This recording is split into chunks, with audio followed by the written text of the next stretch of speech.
আসসালামু আলাইকুম রহমতুল্লাহি ওয়া বারাকাতুহু। নবী করিম সাল্লাল্লাহু আলাইহি ওয়াসাল্লামের জীবনের খুঁটিনাটি বিষয় নিয়ে আমরা আলোচনা শুনছিলাম। সাল্লাল্লাহু আলাইহি ওয়াসাল্লামের দৈহিক শারীরিক বর্ণনা, তার পোশাক আশাক এবং বিভিন্ন বিষয় আমরা ইতোপূর্বে শুনেছি। আজকে আমরা নবী করিম সাল্লাল্লাহু আলাইহি ওয়াসাল্লামের জীবনযাপনের আলোচনা ছোট্ট একটি ভিডিওতে শুনব ইনশাআল্লাহ।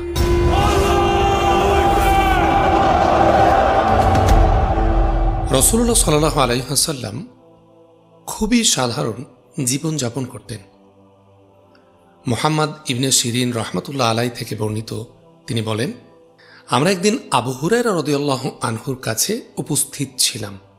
তখন তার দেহে দুটি কাতানের কাপড় অর্থাৎ একটি কাতানের চাদর ও একটি লুঙ্গি শোভা পাচ্ছিল। আবু হুরায়রা রাদিয়াল্লাহু আনহু তার একটি তারা নাক পরিষ্কার করছিলেন। তখন তিনি বলে উঠলেন, বাহ বাহ আবু হুরায়রা, কাতানের কাপড় দ্বারা নাক পরিষ্কার করছো?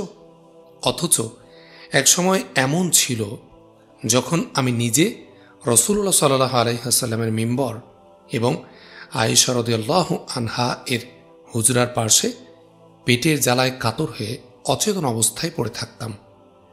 প্রায় আগন্তুকই আমাকে মৃগী রোগী মনে করে গর্দানে পা দ্বারা আঘাত করত।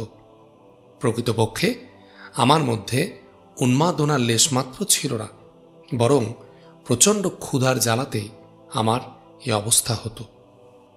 রাসূলুল্লাহ সাল্লাল্লাহু আলাইহি ওয়াসাল্লামের জীবনী গ্রন্থে আবু হুরায়রা রাদিয়াল্লাহু আনহুর এ ঘটনা বর্ণনার কারণ হল, তিনি রাসূলুল্লাহ সাল্লাল্লাহু আলাইহি ওয়াসাল্লামের একনিষ্ঠ খাদেম ছিলেন।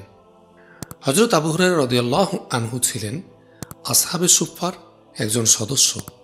তারা রাসূলুল্লাহ সাল্লাল্লাহু আলাইহি ওয়াসাল্লামের মেহমান ছিলেন।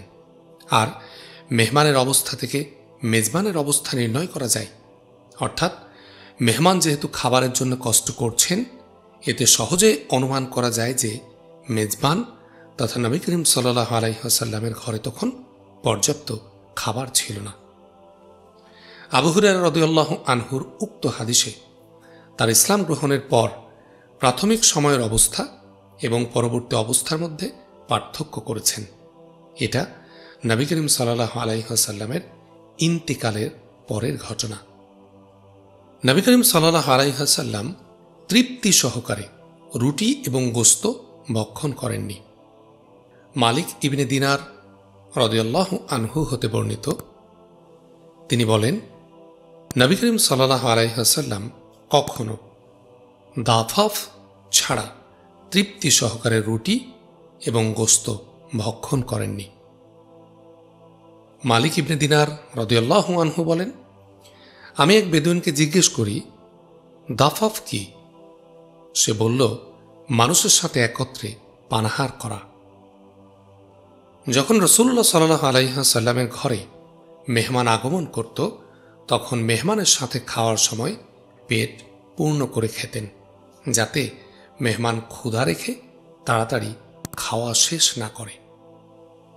আলহামদুলিল্লাহ, নবী করিম সাল্লাল্লাহু আলাইহি ওয়াসাল্লামের জীবনযাপনের ছোট্ট এই ঘটনাগুলো আমাদের জন্য অনেক শিক্ষণীয় হবে ইনশাআল্লাহ।